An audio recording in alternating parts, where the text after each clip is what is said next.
Hi, welcome to the Always Evolving podcast. I'm your host, Dr. Elizabeth Fedrick. We've all been there when we think about the worst case scenarios of a situation rather than considering a range of possible outcomes. And this pattern of thinking can contribute to increased anxiety and serious levels of distress.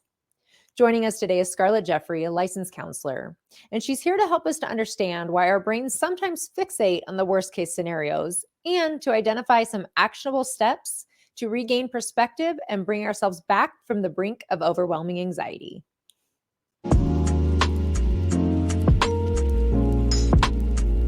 It's okay that we don't have it all figured out. We're all just taking it a day at a time. This is Always Evolving with Dr. Liz.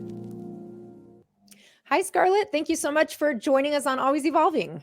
Hi, thank you so much for having me. Yes, I am so excited to chat with you today. Before we jump in, tell everybody who you are and what you do, what you specialize in. Yeah, so I'm Scarlett. I work as a therapist in the UK, so I'm in London, and I work really with lots of women. I'd say probably kind of in the 20s, 30s, sometimes in their 40s, range of people, but usually women going through all of stuff that life brings, really. So anything from breakups, separations, anxiety, things that come up. So yeah, that's really the main part of my focus. And then I also teach meditations and offer kind of more that sort of, I guess, that kind of soothing space for like nervous system regulation, that kind of thing. So yeah, a combination of the two, really. Which is fantastic for that population that you work with anxiety. And what we're talking about today is the impact of anxiety on a lot of us, that it takes us to this worst case scenario, what we call catastrophizing, and something that could be, I'm sure you do this with your clients all the time. They maybe bring up something that they're worried about, and all of a sudden it turns into like the world exploding and like never seeing any of their loved ones ever again and all the, very worst things. Tell us where does that usually come from? How do people usually start with like, I'm worried I'm going to be late to work, to like this horrible worst case scenario? Yeah, I think, yeah, totally. And that's exactly how it goes, right? I know if I've been there myself, it's like, right, how have I got here to all the way over here? Yeah. I think combination of things. If you have a tendency to struggle anyway with anxiety, chances are you may have more of that. It's either this or it's that kind of frame of mind. And quite quickly, I think you can jump to that worst case scenario. Or I think as well, if you're what I might call like your stress bucket's quite full up, as in there's a lot going on, you're feeling pretty stressed, life's in, maybe a difficult space. Add on top of that, then a situation that sort of, it could be this, it could be that, it's a little bit unknown. I think it's quite easy rather to kind of quickly then jump to this is worst case scenario. And I think we basically do it really, how I see it is that we're smart beings, we do it because we're trying to protect ourselves. It's like, right, if I can figure out what's going to happen, then I'm going to somehow either protect myself or I'm going to stop it from happening. But I think that's probably the kind of the biggest myth, because it's like usually no amount of preparing yourself for that, no amount of going over and over and over and over it really either stops something from happening or prepares you. So it's like that myth I think we can easily fall in of, well, if I just go round and around and I jump over there, I'm going to kind of prevent it. Right. That false control that we are so afraid of the thing that's happening, but that could happen, not even something that is happening, something that could happen, we're so afraid of, but we end up then tormenting ourselves with the feeling of fear more Yeah. than that thing actually happening. And often when I'm working with my clients on this, or even I use this as a coping skill for myself, is um, even if we were to go to that worst case scenario, so if we were to imagine like what's the worst thing that could happen, Mm. a lot of times it's not actually as dire or the end of the world as we feel. And sometimes that can be really empowering to say, okay, odds of it being the worst is very unlikely, but even if it does, Mm. then what? And to Yeah. see the then what can sometimes even help us to feel a little more in control. Totally. I often say the same with my clients. It's almost like, what actually is that fear? What is the worst case scenario? It's kind of like you unveil it almost. It's like, I always think of like Scooby-Doo, you know, the cartoon Scooby-Doo, when it's like, who's this like horror character? Who's under the mask? It's like, okay, take the mask off. What's the fear? Okay, well, that's the fear. Okay, that's quite scary. Yeah, ideally, of course, you don't want that to happen. But it's kind of like, if you can name it in that more, I think, in that more visible way of, okay, that's what I'm fearing. That's what the fear is. I think even just the naming can help a little bit, because I think if you don't name it and you don't actually name it as, okay, I'm catastrophizing, I've gone to worst case scenario, then it's almost like what can happen is you can end up just playing out the horror story over and over and over again in your mind, or you add to the horror story and then you're like, but what if this happened on top of this? And it's like, before you know it, you've created this huge horror story in your mind, rather than, okay, actually it's that is the worst case, I've seen it. And basically what I teach a lot of my clients is, see it, name it, and then what you need to do is start to work your way backwards. So you've gone there, you've gone to worst case, you know what it is. Then it's almost like, okay, well, what might you be missing? Because usually there'll be no evidence that that is actually going to be the case.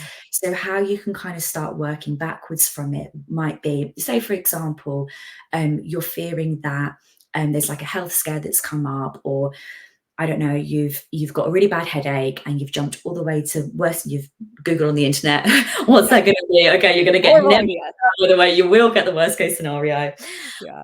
You've named it, you see it, you recognize it, you recognize you're probably catastrophizing. Then what would be a little bit less than that? Okay, so it might be that there is something serious, but that it's not, I'm immediately going to die. And then what would be a little bit less than that? So it's kind of like bit by bit by bit, you can kind of bring yourself back to all the things you're not considering. Because again, with anxiety, it will usually be very either or. Either it's this one end of the scale, or I'm all the way over here, and you miss all this massive, huge amount in between of all the other options. Yeah, and that gray space is so important and so hard, because as you were saying earlier, our brain is designed to keep us safe. And if we don't know how to effectively regulate that, we don't know how to regulate the nervous system or that threat state that we go into, then the brain is just doing its job. It's just trying to say, hey, like, you got to figure out how to protect yourself from this potential.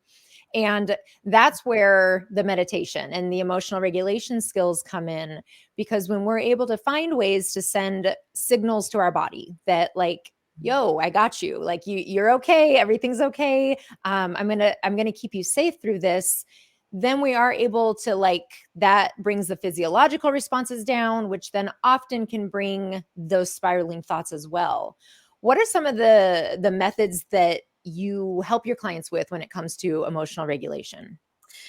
I would say the first one is always a breath that I go to. I know it sounds like, oh, so nice, and the breath, and I always say, like, it's not just because it sounds really nice and relaxing, it's because it actually works. You know, when you know how to really kind of deepen your breath, you know how to, basically, it's quite hard to be kind of breathing from a really deep place, almost breathing from your belly, breathing slowly, and still be feeling really panicked. The body just doesn't really kind of work like that. So if you can learn how to really use your breath, that's going to be huge.